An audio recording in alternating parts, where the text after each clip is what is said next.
Hey YouTube, Pokemon Designer here with yet another jailbreaking tutorial. Today I will be showing you how to jailbreak and or boot tethered for iOS 5.0 and 5.0.1. Just first as proof, I opened up settings on my iPod Touch 4th generation to prove that I am on iOS 5.0.1. And I have a working SemiTether on Cydia.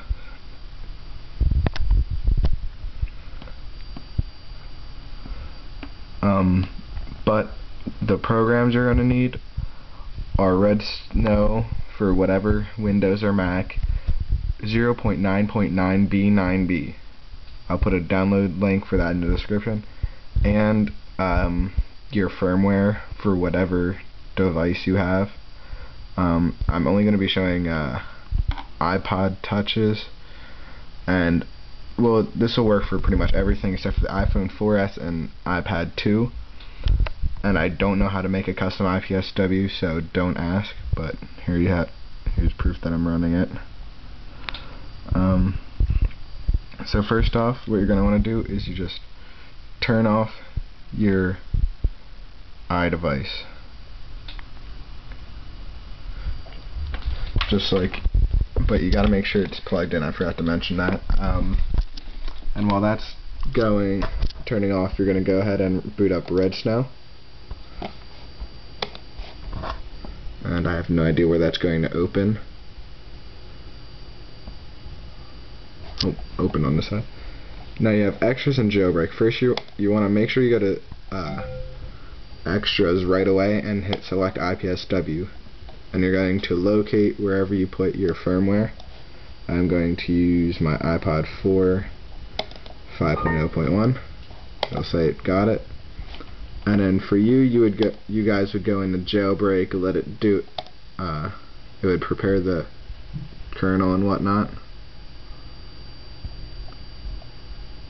And while it was doing that, you would normally put your iPod or iDevice really in the DFU mode, which if you don't know how to do, I'll show you in a minute. And all you really want is install Cydia, but if you would like, you can also enable battery percentage. I want to enable multitasking or custom bundle. It just doesn't work too well. And then you would put it in the DFU mode and it would jailbreak it. Well, I'm just going to boot it because that's all I need. And to boot an iPod and iDevice, what you do is you hold down the power button for 3 seconds, then hold down the power and home button for 10 seconds, never releasing the power button until the 10 seconds of holding both of them. Then you let go of the power button and hold the home button until Red Snow registers that will start fixing it. Hopefully this will work on my first try. If not, you guys will be able to figure out what it is. I'm going to set my camera down real quick, try to put my iPod into DFU mode.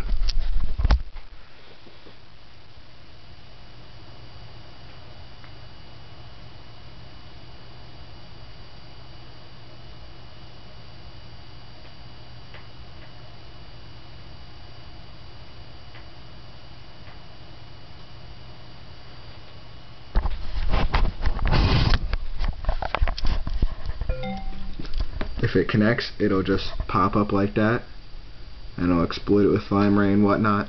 Yours is going to take a lot longer than mine since I'm just booting it, and you guys would be jailbreaking, or if you're booting, it should go about the speed.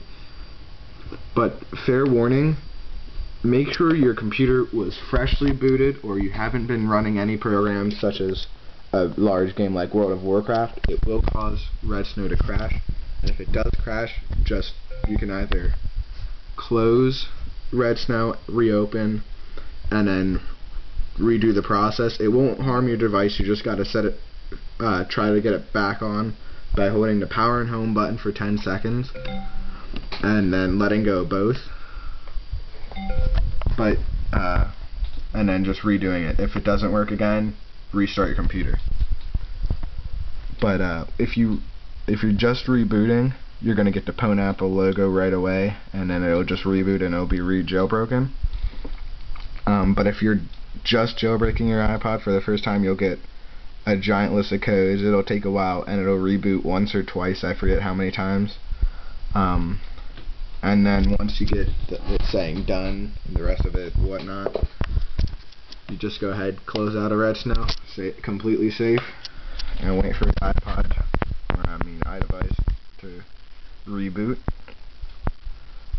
And it should be jailbroken on iOS 5.0.1. And as an added extra, I'll show you.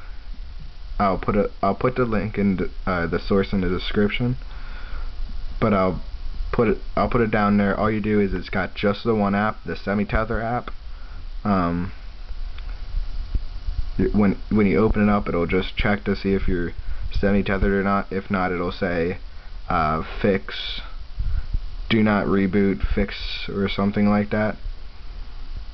Which mine should tell me that since I rebooted.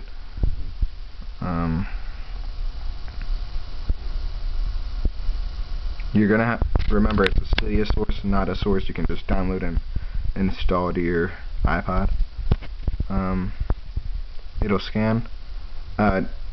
If you get the green bar, then that means you're good. Like it says, reboot protected.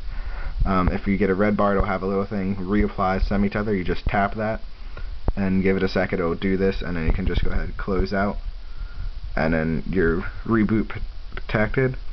But I very, very, very much recommend putting this on before you reapply the SemiTether, and it should work out just fine. So that way, in case your iDevice dies or you turn it off for some reason, and it'll allow you to do pretty much everything except for, I believe, the mail application doesn't work, and one other, but I'm not sure which.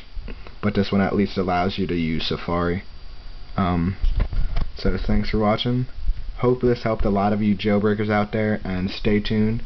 Hopefully this week or next week or the week after, somewhere in this 3-week period, Pod 2G will have a working untethered jailbreak out for the community, and I will be putting up a video on how to do that as soon as I get mine untethered. First I'll demonstrate it, then I'll show you how to do. First I'll do it, then I'll demonstrate it. It all depends on what I do. So thanks for watching, and remember to subscribe for more.